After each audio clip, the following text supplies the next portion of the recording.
Assalamualaikum warahmatullahi wabarakatuh. Eh, untuk video ketiga ini,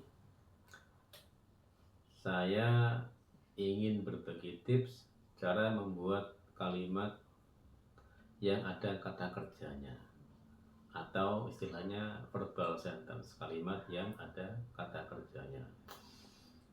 Eh,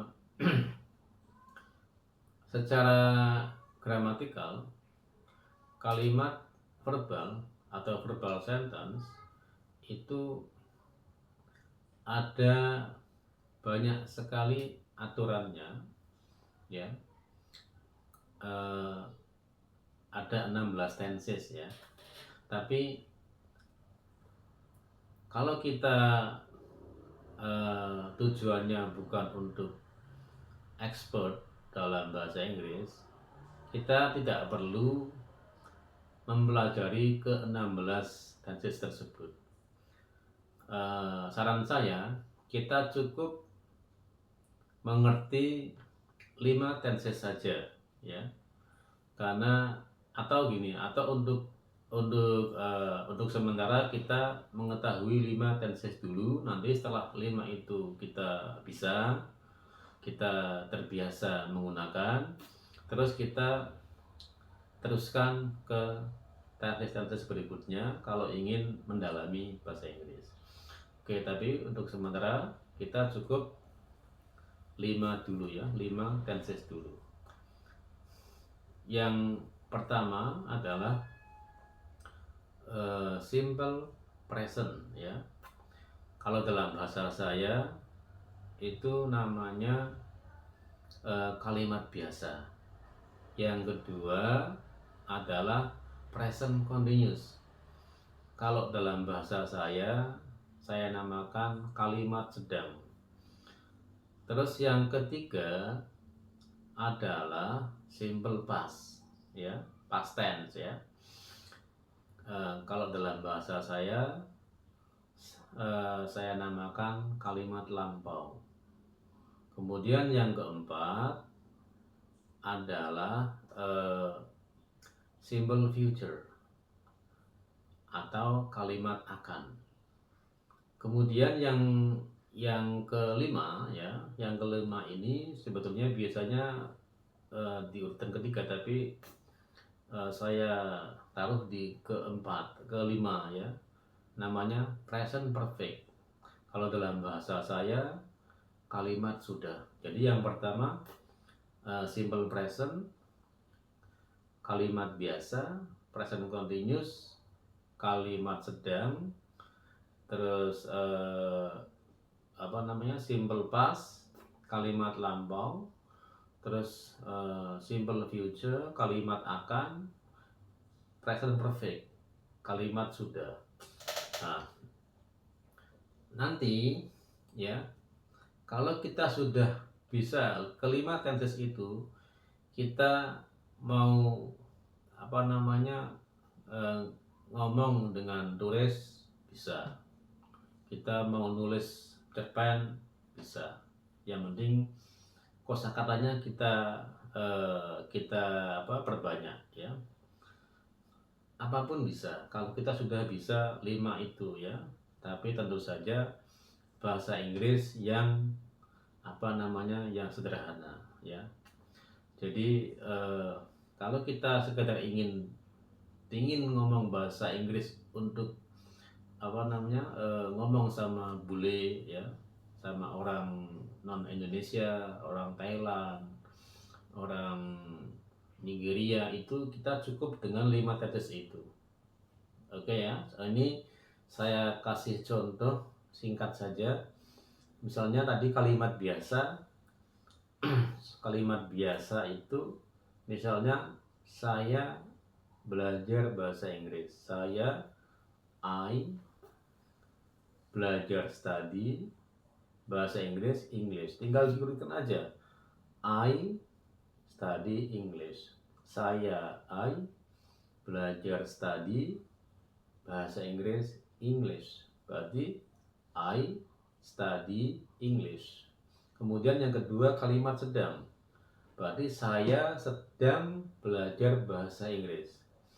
Berarti saya ya sedang belajar itu nanti ada aturannya.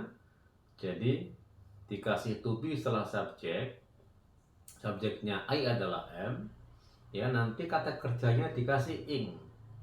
Jadi study jadi studying, ya study menjadi studying, bahasa Inggris tetap English. Berarti saya sedang belajar bahasa Inggris. Bahasa Inggrisnya adalah I am studying English. I am studying English, ya. Tadi saya belajar bahasa Inggris, I study English. Terus saya sedang belajar bahasa Inggris, I am studying English. Beda kan? Ya. Jadi gitu ya. Terus yang ketiga adalah simple past. Kalimat lampau, kalimat biasa, kalimat sedang, kalimat lampau. Berarti yang sudah berlalu, kalimat lampau. Itu kalau kalimat lampau nanti kita harus belajar kata kerja kedua. Kita harus mengetahui kata kerja kedua. Kata kerja kedua dari study itu studied.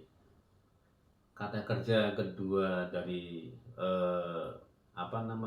tinggal, misalnya kayak stayed, atau lived gitu ya. Itu namanya kata kerja yang beraturan. Nanti ada kata kerja yang tidak beraturan, seperti kata kerja kedua dari it yaitu act. Kata kerja kedua dari go adalah when. Nah, dalam kalimat lampau kita menggunakan kata kerja kedua. Misalnya tadi kalimatnya adalah saya belajar bahasa Inggris. Berarti kalau lampau berarti saya belajar bahasa Inggris tahun lalu, ya. Berarti kita pakai kata kerja kedua karena lampau. Saya belajar itu studied karena kata kerja kedua, ya, karena lampau. Jadi bukan study lagi tapi studied, ya. I studied English tahun lalu, last year. I studied English last year. Ya, jadi tadi saya belajar bahasa Inggris, I study English. Saya sedang belajar bahasa Inggris, I am studying English.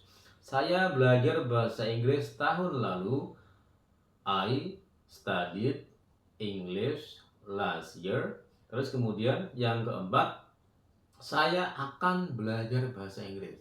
Nah, ini paling gampang karena tinggal dikasih will, ya. Bahasa Inggrisnya akan adalah will. Jadi saya belajar bahasa Inggris, I study English. Tapi kalau saya akan belajar bahasa Inggris tinggal dikasih will. Jadi menjadi I will study English. Kalau misalkan mau dikasih saya akan belajar bahasa Inggris, mau dikasih keterangan waktu misalnya besok, berarti tinggal dikasih tomorrow. I will study English tomorrow.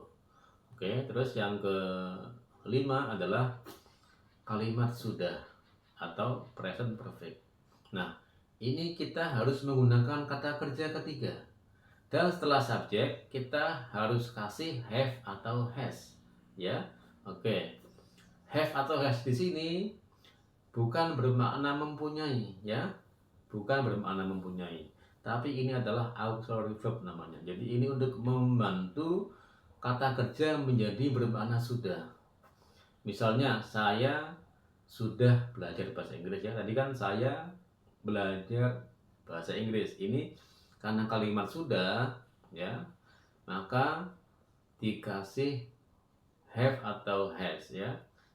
Karena ini saya, ya, saya sudah belajar bahasa Inggris hari ini misalnya, ya. Berarti bahasa Inggrisnya adalah I, terus auxiliary verbnya untuk I adalah have, ya, bukan has. Kalau has untuk he, she, it, ya. Jadi I have, kata kerjanya pakai kata kerja ketiga, jangan lupa. Jadi I have studied English hari ini, today. Saya sudah belajar bahasa Inggris hari ini. I have studied English. I have studied English. Oke. Saya ulang dari pertama ya, dari kata kalimat biasa, simple present. Saya belajar bahasa Inggris. I study English. Ya, kemudian present continuous ya, kalimat sedang. I am studying English. Saya sedang belajar bahasa Inggris. Kemudian yang ketiga, kalimat lampau. Ya, kalimat lampau simple past. Pakai kata kerja kedua. I studied English last year. Saya belajar bahasa Inggris tahun lalu. Kemudian akan ya, simple future. Saya akan belajar bahasa Inggris besok misalnya ya. I will study English tomorrow.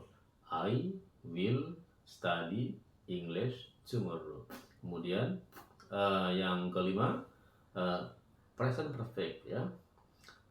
Kalimat sudah. Saya sudah belajar bahasa Inggris hari ini. I have studied English today. I have studied English today. Oke, itu dulu teman-teman. Terima kasih atas perhatiannya. Wassalamualaikum warahmatullahi wabarakatuh.